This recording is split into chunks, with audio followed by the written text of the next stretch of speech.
He thought the courtroom was his stage, and me, his disposable extra.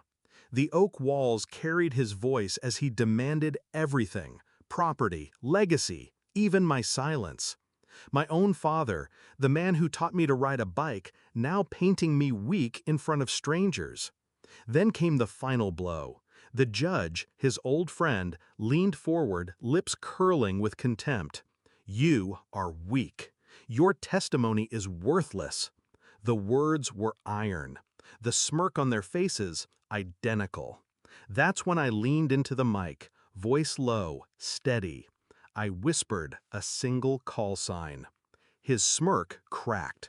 The gavel slipped from his trembling hand, and for the first time in my life, my father looked afraid. I wasn't always his enemy. Once I was his shadow. I adored him. When he laughed, I laughed louder. When he spoke, I memorized every word. He was my compass. Or so I thought. But years of loyalty turned into currency for him. Every secret, every story, every handshake deal whispered over whiskey, I remembered. He thought I was just a child. But children see more than they should. When my mother left, I thought he broke. Now I know he sharpened.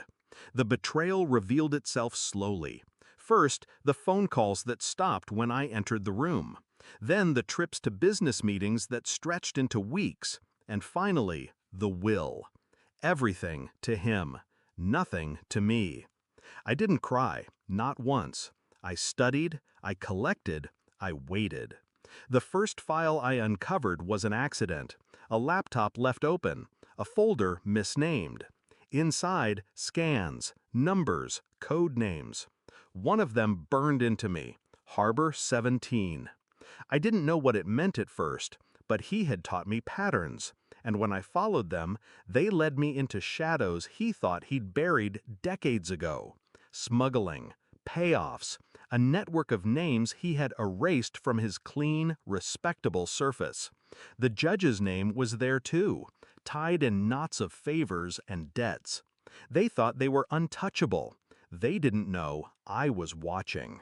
When the divorce trial began, my father carried himself like a king returning to his throne. He thought the judge's gavel was his scepter. I let him believe it. I let him roar in court, tear at my credibility, reduce me to nothing. I let the judge sneer, calling me weak, unworthy.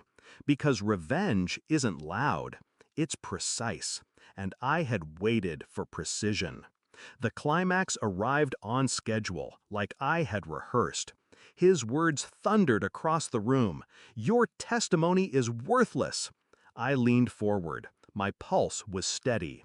The mic hummed under my lips. Harbor 17. That was all. 2 syllables. The sound tore through him like glass. His eyes widened. The color drained. The gavel slipped, clattering against polished wood. The judge froze, his jaw stiff, his smirk dissolving into horror. They weren't just friends. They were brothers in crime. And now, the ghost of their past stood in the courtroom, breathing through me. How do you know that name?" my father stammered, voice breaking for the first time in my life. I didn't answer. Silence was sharper. It didn't take long after that. The papers I had filed quietly, sealed under new jurisdiction, cracked open like wildfire. Journalists swarmed. Investigators circled. His empire of polished lies collapsed brick by brick. The judge recused himself within days, but the stain remained. His career ended in silence, stripped of robes he once weaponized. My father, my proud, unbreakable father, now reduced to whispers and handcuffs. I expected triumph to feel like lightning. It felt quieter, heavier, like exhaling after years underwater. Did it hurt? Yes. Watching him unravel was not joy. It was justice. And justice isn't warm. It's cold, deliberate, necessary. I didn't destroy him. He built the weapon himself. I just placed it in the light. People ask if I regret it, if some part of me misses the man I once admired.